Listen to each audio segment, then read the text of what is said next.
Hola a todos, bienvenidos a un capítulo más de Beyond Trends. Hoy compartiremos sobre altcoins y estoy aquí con mi buen amigo y socio también, Daniel Fogel. Hola, hola, qué gusto estar aquí. Yo soy Daniel Fogel, soy CEO y cofundador de Bitso y emocionado de tener esta plática con Luis, que nos conocimos. ¿Por qué no tú cuentas la historia? Seguro. A ver, justo hablando de altcoins, yo soy fundador de Cultura Colectiva, que es un medio digital que emprendí hace más de 12 años. Y una de las cosas que yo diría que como al sexto año, por ahí, hace como por ahí del 2018, más o menos, teníamos esta inquietud cuando empezaban todo el tema de los ICOs y los altcoins de decir, oye, ¿por qué no hacemos una criptomoneda que te da, digamos, te dábamos esta cripto a cambio de todos los datos que nos dabas por navegar en todos nuestros sitios web y en redes sociales y todo esto y generar como que todo este tema de dar algo a cambio de la data? Y ahí es justamente por un amigo en común que nos conocimos, ¿no? Y en esa época yo me acuerdo, Bitso estaba empezando, digo, tenía 4 o 5 años, pero no tiene el tamaño que tenía hoy, ¿no? No sé si tú te acuerdas un poco de esa época y la idea de los ICOs y que creo que eso es un buen lugar para empezar con todo el tema de los altcoins. Sí, o sea, yo me acuerdo, Bitso, si resumo la historia de los primeros años de Bitso, yo te diría que el primer año fue un año de muchísima construcción. Nos estamos construyendo la plataforma, los sistemas de custodia, los sistemas de trading, etcétera, etcétera. El segundo año fue un año bien interesante para nosotros porque empezamos a crecer mucho en pagos con Bitcoin. O sea, la mayor fuente de crecimiento eran chavitos que querían comprar juegos online y o sea, videojuegos online o créditos para videojuegos online. Y una plataforma grande que se llamaba Steam empezó a aceptar pagos en Bitcoin y una importante parte de nuestro crecimiento eran estos chavos que iban al Oxxo, metían 100, 200 pesos, los convertían a Bitcoin y luego de ahí compraban créditos online. Y luego el tercer año fue el año en donde, que esto es 2017, empieza básicamente a crecer mucho el precio de Bitcoin y luego se genera todo este tema de los altcoins. Se hace todo, se empiezan a generar monedas por todos lados. Y vino lo que le llamamos el ICO craze, que era todos estos initial coin offerings, para básicamente lanzar un producto, una idea, fondear una idea. Se hicieron se volvió como un mecanismo súper interesante de crowdfunding. Y salieron cosas bien interesantes en ese ICO craze. Y también salieron muchas cosas que pues nunca llegaron a absolutamente nada, ¿no? Eh, pero ahí fue cuando me acuerdo que ustedes cuando seguías en cultura, eh, traían toda esta idea de, bueno, ¿qué hacemos? ¿Cómo le hacemos para capitalizar esto? ¿Hay algo que podemos usar? Pues todo lo que explicaste ahorita y me acuerdo perfecto de cómo nos conocimos. Y no eras el único, ¿no? O sea, en México estábamos viendo a muchísimas pues, emprendedores, creadores, todo tipo de personas que estaban muy interesados en ver cómo nos podemos montar pues en este ICO, en este momento de ICOs. Sí, y además yo me acuerdo mucho que un poco la idea era, a ver, Facebook tiene concentrada toda la data, ¿no? Meta tiene toda la data tuya y la tiene concentrada y la vende y tú eres el producto, ¿no? Y nosotros decíamos, queremos justo jugar el juego opuesto, ¿no? Agarrar y decir, oye, más bien, tu data es algo que tiene un valor y te voy a dar el derecho de que tú tengas tu data y a través de esta cripto tú nos das permiso de usarla y te tienes como que parte de la economía, ¿no? De eso. Yo sigo creyendo a la fecha, aunque eso Tether nunca terminó de funcionar, que en algún momento la data va a ser un derecho fundamental ¿no? Como humano, ¿no? Así como la educación o varios de estos derechos que han crecido. Y algún momento va a generarse todo este sistema descentralizado de data que tú la puedes meter o sacar. Digo, ojalá. Ese es un tema ideal. No, Eh, o sea, yo creo que no estás equivocado, ¿no? Yo creo que a veces cuando tú ves como que los ciclos de las tecnologías, hay muchas ideas que ocurren al principio y que gente las trata de atacar y que luego nos tardamos 20 años en que realmente alguien más con más avances en regulación, en política pública, en infraestructura, en lo que tú quieras, se vuelven una realidad, ¿no? El ejemplo que todo el mundo utilizaba al final de los 90s para decir que el tech bubble era o sea, uno de los ejemplos que mucha gente utiliza es esta compañía de Webvan, ¿no? Que la idea era, pues tú compras tu súper online. Y pues sí, por, no sé, 15 años, eso no jaló. Y de repente hoy en día, pues ya es muy común, ¿no?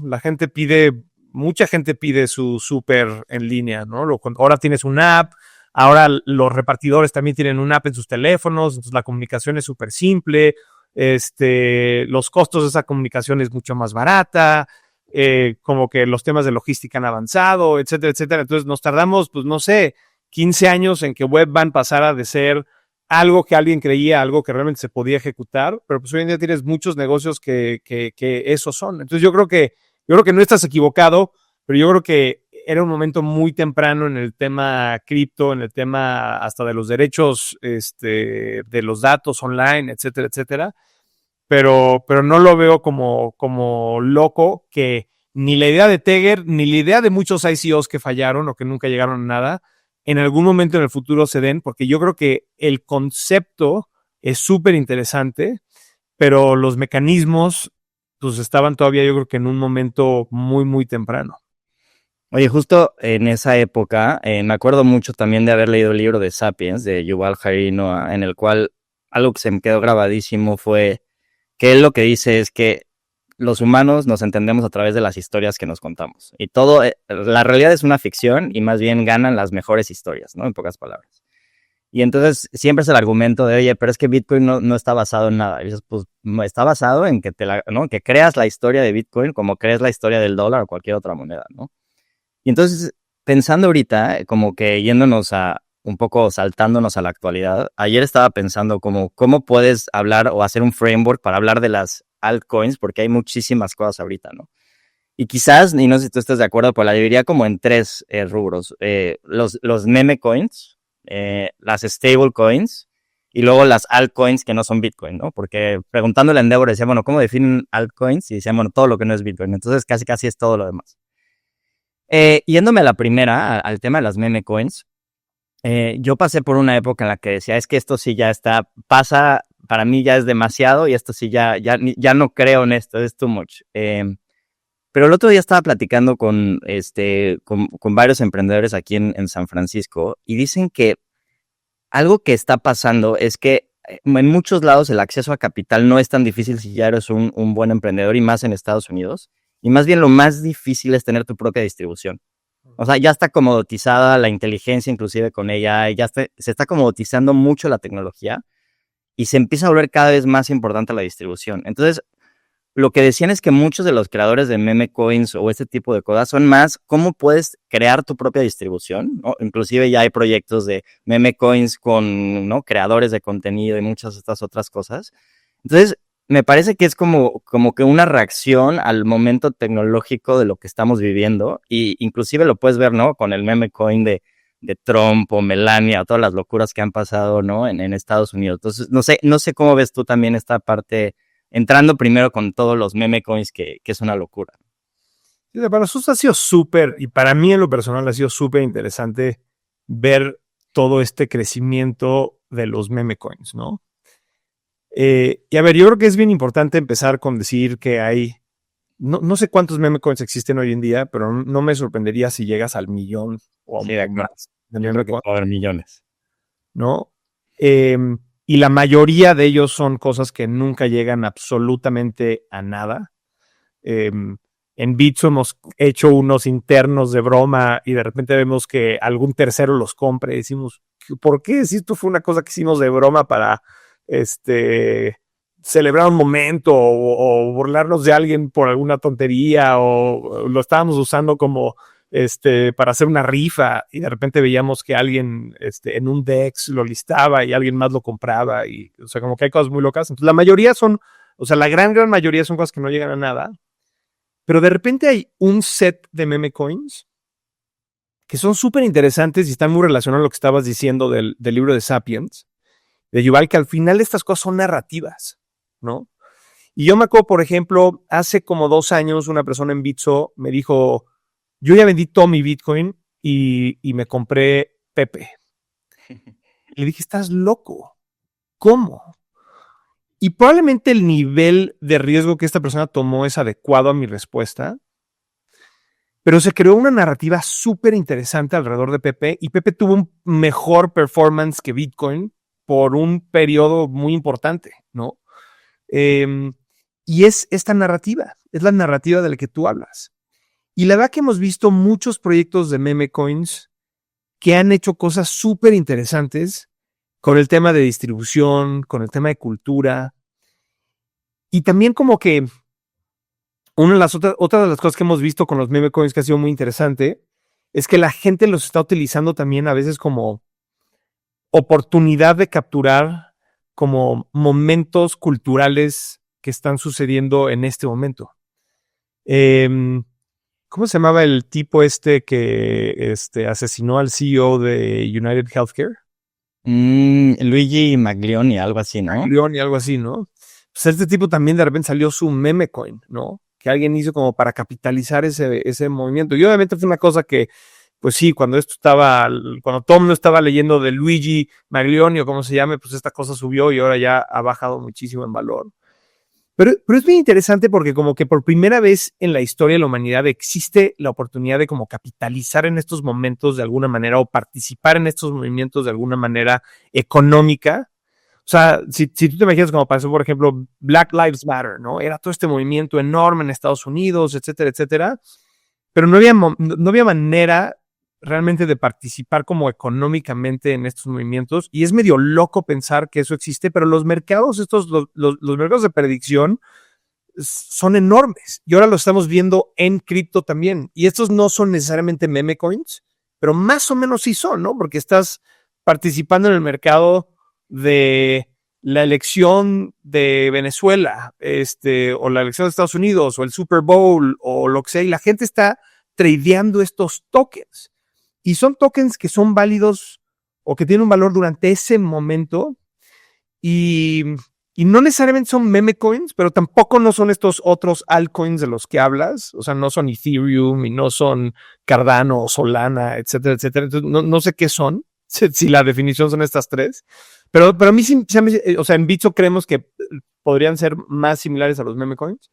Pero se me hace súper interesante como que existan la tecnología para poder comprar una participación en un movimiento social, en una persona, porque también ahora puedes comprar meme coins que luego te ayudan a como que tener acceso a lo que tú estabas hablando, a distribución. O sea, ahora no sé si has visto, pero hay estos meme coins que son personalidades en X y son AI bots. Sí, los trading agents, ¿no? Trading agents. AI trading agents que además crean sus propios memes y van, sí.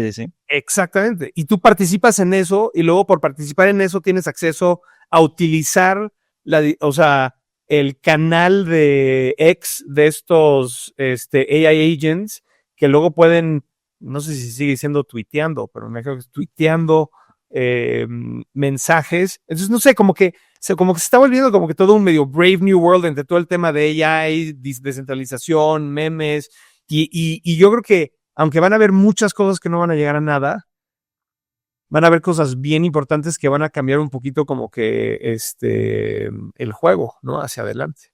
Y agregaría que lo que también es muy interesante es que también creo que el blockchain y toda esta tendencia permite que lo aprovechen no unos cuantos, sino lo aproveche cualquiera que quiera estar participando, ¿no? Entonces, no sé, puedes tener otro momento cultural relevante cuando, no sé, son las Olimpiadas, pero pues realmente ¿quién aprovechaba eso? Pues, ¿no? Las televisoras y las marcas y los que participaban, ¿no? Y tú eras un espectador nada más de esos como momentos culturales icónicos.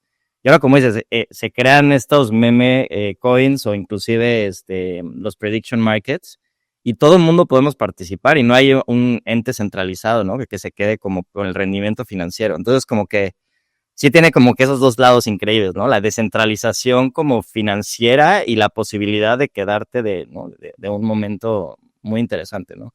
Ahora, hablando del segundo bucket que estábamos diciendo, creo que tú y yo hemos hablado mucho de esto, de los stable coins, ¿no? O sea, creo que sigue habiendo esta discusión en blockchain y que creo que ya no es tan válida, pero mucha gente sigue diciendo es que todo lo que se crea en blockchain es sola dentro del mismo blockchain y no hay nada que se conecte con el mundo real y lo que sea. Pero sí puedes decir, yo creo que con mucha certeza, que las stablecoins sí son el app killer de blockchain, ¿no? O sea, o de cripto. Es de aquí le preguntes, pero sí. Sí, exacto. Como todo, es una narrativa, pero sí. A ver, y creo que, y lo hemos hablado mucho, ¿no? Proyectos como Tether son, creo que, de los negocios más sencillos, por un lado, pero más interesantes que hay, ¿no? O sea, la cantidad de dinero que genera, ¿no? Tether, con un modelo tan sencillo, es increíble, ¿no? Y creo que también hemos hablado mucho de la posibilidad de crear, ¿no? En algún momento, ¿por qué no han salido como que quizás estos stable coins en otras monedas, ¿no? Para poder utilizarlo, no necesariamente porque quieras tener pesos guardados, pero para poder utilizarlo como instrumentos de cambio y movimiento, ¿no? ¿Tú cómo vas viendo todo el tema de stablecoins? ¿Cómo ves el futuro? Inclusive, y creo que mucho en Estados Unidos, ¿no? Seguro algunos que por aquí escuchan el All In Podcast y Achamat habla muchísimo, ¿no? De cómo los stablecoins se están utilizando para hacer mucho tema de procesamientos de pagos en diferentes lados. Inclusive sería interesante lo que puedas contar de cómo Bitso, ¿no? Si es que utiliza ese mecanismo, cómo utilizas los rieles para hacer todo el tema de remesas, en la medida de lo que puedas contar, obviamente. No, claro. A ver, primero te voy respondiendo un par de cositas que dijiste que se me hicieron interesantes. El killer app de blockchain, a mí me emociona muchísimo lo que está pasando con stablecoins. Yo creo que es súper interesante y en Bitso ahorita les cuento un poquito cómo lo hemos estado usando y qué son las cosas que estamos construyendo y haciendo hacia adelante. Pero hay algunas personas que todavía siguen creyendo que el killer case de blockchain es Bitcoin, ¿no? Estuve el miércoles pasado con Michael Saylor comiendo. Así vi la foto. Y Michael dice, o sea, esta cosa va a llegar a $13 millones y en los próximos 6 años y luego va a estar creciendo al 10, 15, 20% anual. 13 millones por Bitcoin, es lo que dice. Que cree Michael Saylor. Ese cuate está loco. O sea, Michael Saylor dice, tienes que primero encontrar cómo poner toda tu lana en Bitcoin y luego tienes que encontrar cómo borrow as much para comprar más Bitcoin. ¿Qué es lo que está haciendo MicroStrategy? ¿No? Sí, dice 100%. Y él, y la historia de MicroStrategy de Michael Saylor es súper interesante porque es una empresa que estaba, pues básicamente como en estado zombie, sin poder llegar a ningún lugar y ahora ha hecho un monstruo, ha creado una cantidad de valor ahí. Pero bueno, eso nada más te respondía porque lo traigo muy presente. Pero luego, todo el tema de stablecoins a mí se me hace que es bien interesante, ¿no? O sea, por primera vez, bueno, antes de entrar está Tether. Dices, oye, es un modelo muy simple de negocio y creando muchísimo valor. Yo creo que muchos emprendedores escuchan este podcast y creo que vale la pena que lean la historia de Tether, porque la historia de Tether es una historia súper difícil, ¿no? Hoy en día parece que estos tipos son unos genios, empaquetaron USD, lo pusieron en un stablecoin, han crecido la distribución, tienen muchísimos AUMs ahí y entonces está fácil, como que gran negocio, el revenue por employee es una locura. Creo que es el negocio con más revenue per employee en el mundo, en la historia de la humanidad, etcétera, etcétera. Entonces, pero estos tipos la han pasado mal en muchos momentos, ¿no? O sea, muchísimos probes de reguladores, por muchos años, mucha gente no les gustó lo que estaban haciendo, por muchos años les decían, el New York Attorney General's Office les hizo un probe hace yo creo como 7 años, durísimo, y hoy en día tienen un gran negocio, es un gran negocio, pero la pasaron fatal por muchísimo tiempo y empezaron esto hace muchísimo tiempo antes de que se utilizaran los stablecoins para cross-border transactions, para procesar transacciones, etcétera, etcétera.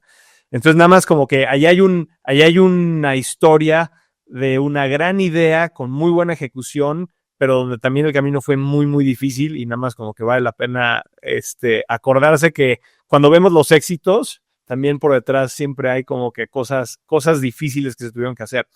Pero ¿qué estamos viendo hoy en día en stablecoins? Entonces, por ejemplo, en Bitso estamos procesando muchas remesas que vienen de Estados Unidos a México. Y todo eso ya se procesa a través de stablecoins. Entonces, nosotros cuando empezamos ese negocio, la idea de hacer remesas, y lo hicimos por mucho tiempo, era en Estados Unidos con dólares comprabas una criptomoneda como Bitcoin, XRP, Ethereum, la mandabas a Bitso y en Bitso la convertíamos por pesos y hacíamos el pago en pesos ya a quien sea que lo tuviera que recibir. Y eso funcionó porque tenías el Bitcoin o el Ethereum o lo que sea por fracciones de segundo, ¿no? Y entonces la volatilidad de estas monedas pues te afectaba muy poquito porque tenías ese asset por muy poquito tiempo. Pero era bien difícil vender esto, ¿no? O sea, la gente decía, ¿por qué me tengo que ir a Bitcoin? Y luego me tengo que ir a Ethereum y aunque sea muy cortito, tengo exposición. ¿Y qué pasa si el precio cambia en ese momento? Y luego la gente decía, ay, no estoy tan seguro que quiera tener Bitcoins en mi balance sheet, aunque es en mi balanza, aunque sea por muy poquito tiempo, y había como que todos estos temas. Y cuando empiezan a surgir los stablecoins, empezamos a migrar ese flujo a que pase de básicamente dólares en tu banco en Estados Unidos a dólares tokenizados, que eso es un stablecoin, y luego un mercado de dólar stablecoin pesos en Bitso, y luego hacer esa transacción. Y entonces como que matabas el tema de la volatilidad, matabas el tema de tener que tener otro asset, y era intuitivamente muy fácil para estos negocios, porque la verdad es que los dólares ya están tokenizados, tal vez no en el blockchain, pero pues tú lo que tienes en tu banco, en tu cuenta de banco, pues es una representación digital de un dólar, es lo que es, ¿no? El dólar de Wells Fargo es diferente al dólar de Silicon Valley Bank, y eso lo aprendimos todos en 2023, cuando Silicon Valley Bank de repente nadie sabía si iba a estar líquido o no, y de repente los dólares que estaban ahí la gente los empezó a descontar porque pues igual no iban a hablar. Llegó el FDIC y lo rescató, pero al final de cuentas son dólares tokenizados. Nada más que ahora existe la posibilidad de tokenizarlos arriba del blockchain. Y entonces ese brinco ya empezó a ser mucho más fácil para la gente, para las empresas, etcétera. Y el proceso es súper simple, es lo que acabo de básicamente describir. Tú tienes dólares, los metes los conviertes a dólares en el blockchain, los mandas a Bitso, los conviertes a pesos y luego los mandas a donde sea que quieres que lleguen esos pesos, alguna cuenta de banco, o si los vas a mandar a un pagador que luego va a ser los va a hacer en efectivo, se los mandas al pagador. Pero igual que estamos viendo eso con remesas, estamos viendo eso, por ejemplo, SpaceX, con todo el tema que trae con Starlink. Es un producto súper interesante porque tienes Starlink, que pues es una empresa que vende en todo el mundo. Tú puedes comprar tu Starlink aquí en México o en Argentina o en donde sea. Pero luego estos tipos pues no tienen nada de infraestructura en los países, ¿no? O sea, la infraestructura de Starlink vive en el espacio, son satélites. Entonces ellos casi no tienen gastos en los países. Y la cosa que es bien interesante es que entonces ellos empezaban a tener un problema muy grande de emerging markets currencies, ¿no? O sea, tenían toda esta exposición a monedas emergentes, y entonces empezaron a utilizar stablecoins para hacer ese hedge, para básicamente salirse de las monedas emergentes y regresar al dólar lo más rápido posible, que es en donde ellos tienen básicamente su estructura de costos. Y luego ya que tenían los stablecoins en los países, pues yo luego ya repatriarlos era bien fácil. No tenías que pasar por el sistema tradicional financiero, donde pues tienes que mandar con tu banco corresponsal una transferencia y etcétera, etcétera. Ya básicamente lo haces de manera casi ipso facto y mueves el dinero de manera muy rápida. Y estamos viendo importadores que están pagando a exportadores en China, en Tether, estamos viendo freelancers en toda América Latina que les están pagando los empleadores o los contratistas, les están pagando en stablecoins, y mucha de esta gente está feliz, ¿no? Porque reciben sus pagos en dólares, los pueden mantener en dólares.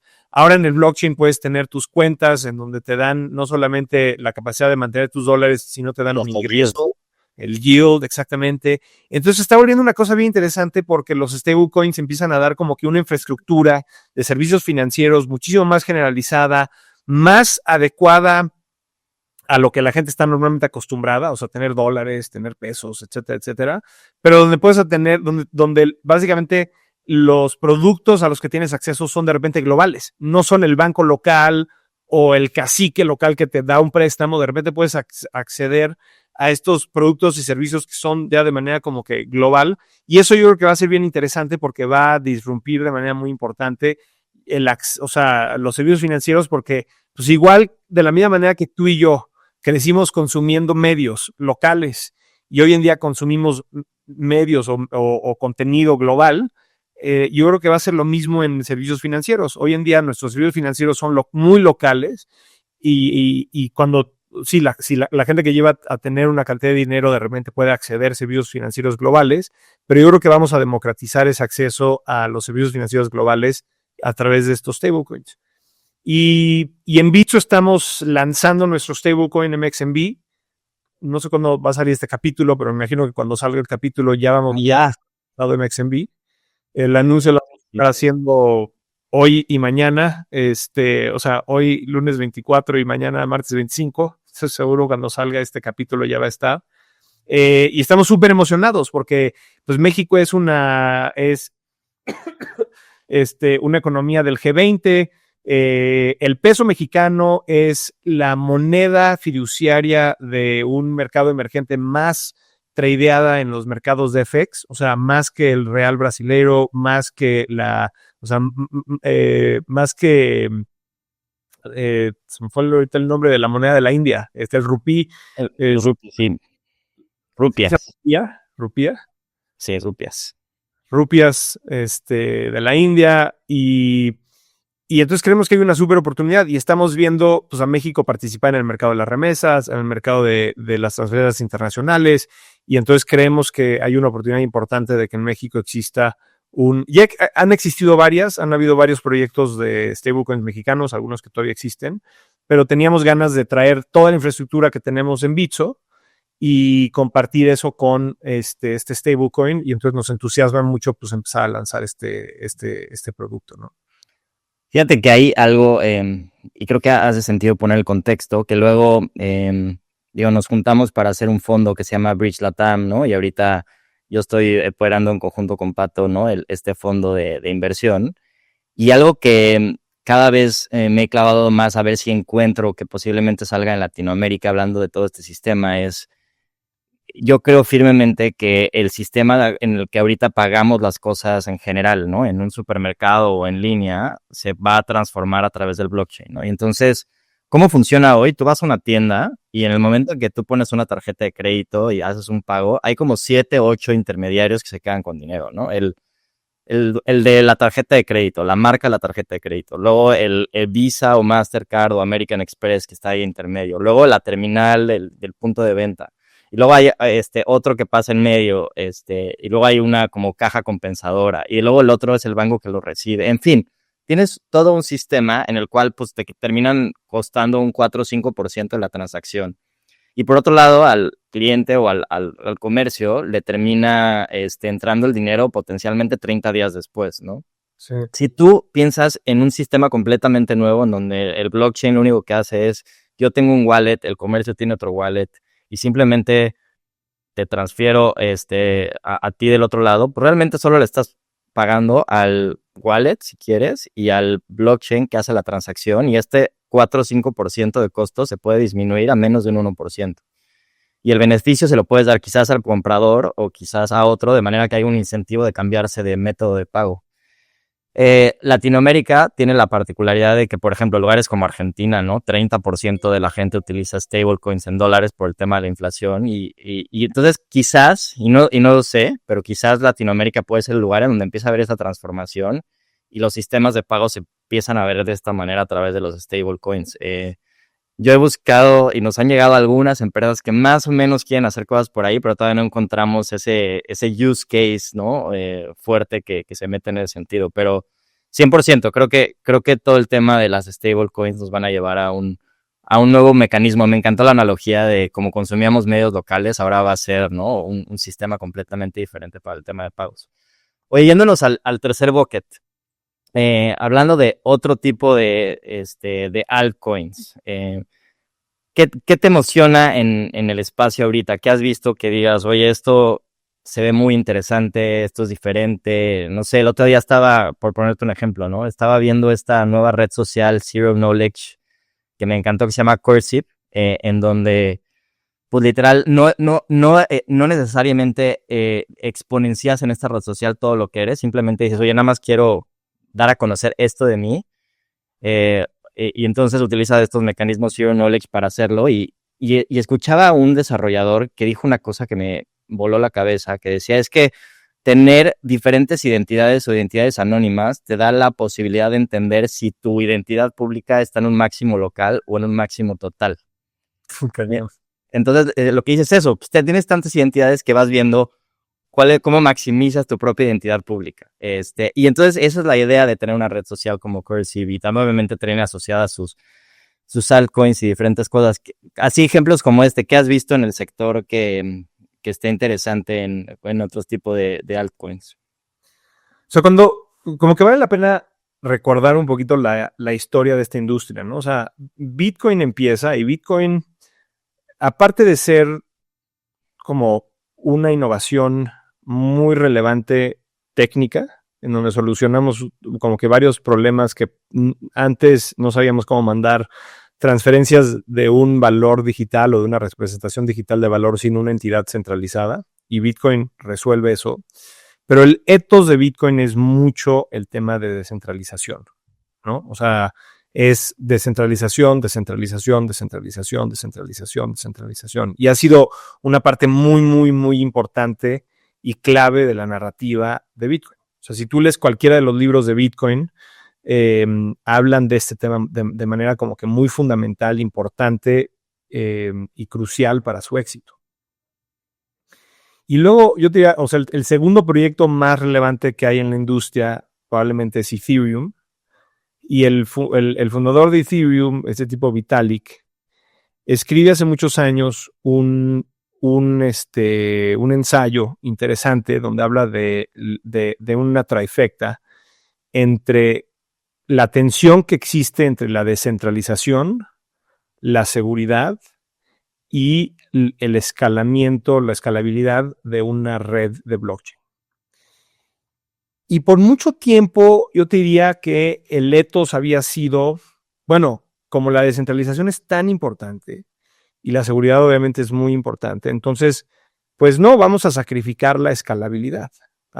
O sea, la escalabilidad es la cosa que tenemos que sacrificar.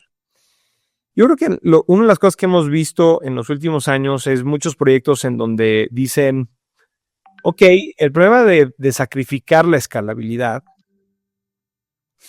es que estamos sacrificando mucho la experiencia de usuario.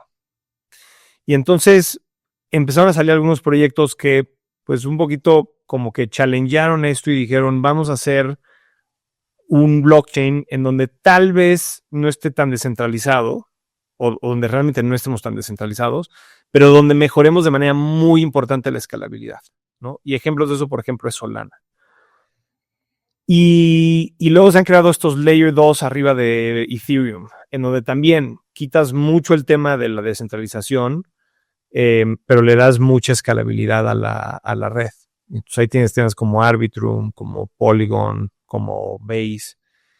Y realmente se han empezado a crear cosas bien, bien interesantes, muchas de las cuales tienen su moneda atada a eso. Base no tiene una moneda, pero Polygon, Arbitrum, Solana, todas tienen todas tienen su moneda.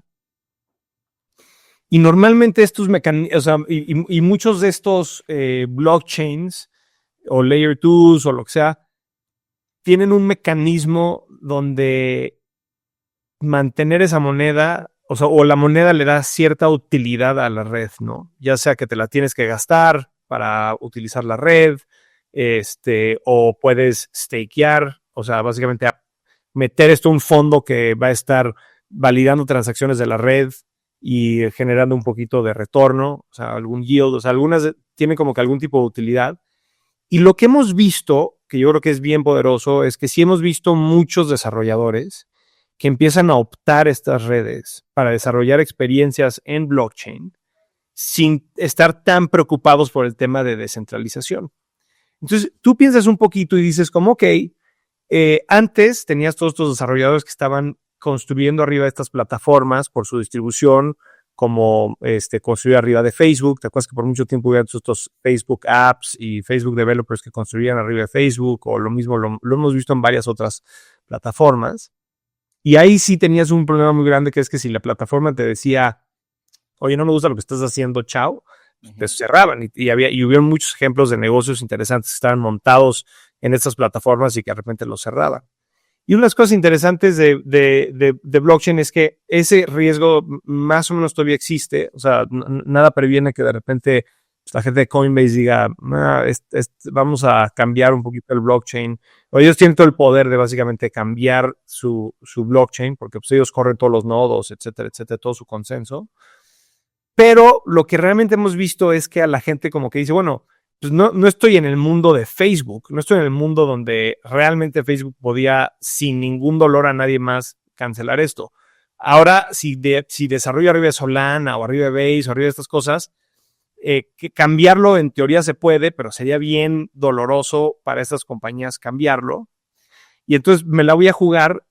Y ahí estamos viendo como cosas que se están desarrollando arriba de estas, de estos como blockchains más escalables, de manera que se me hacen súper interesantes.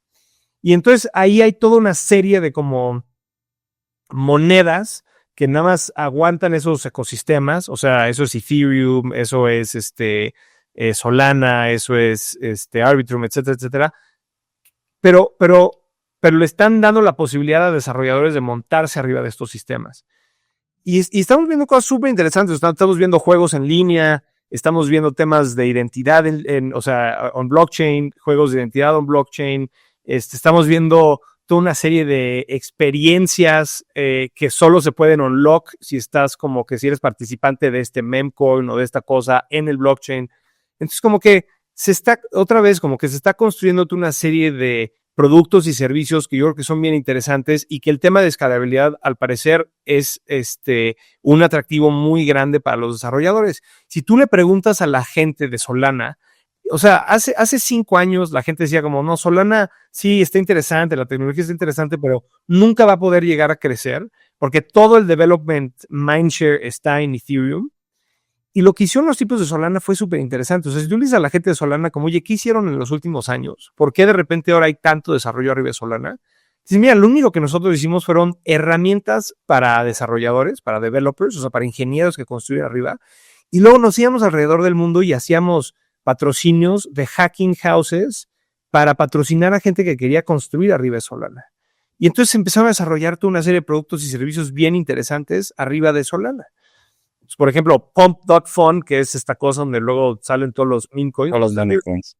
Sí, todos los meme coins. Eso es construido arriba de Solana y construido por un grupo de gente que se patrocina en un hackathon de Solana y se les ocurre hacer esto y lo hacen y ahora tienen una cosa bastante exitosa y tú puedes opinar lo que quieras de Pump.fun, pero se están creando estas como que experiencias interesantes arriba de estos blockchains.